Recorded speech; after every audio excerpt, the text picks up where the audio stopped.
Dear world, for generations our island dreamt of this moment. And this year, we lived it. We walked onto the world's biggest stage, carrying the hopes of a small island and a global family.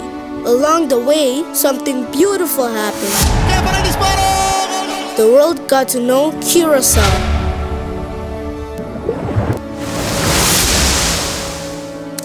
Not just our team, but our people, our culture, our nature. You saw our pride. You saw our unity.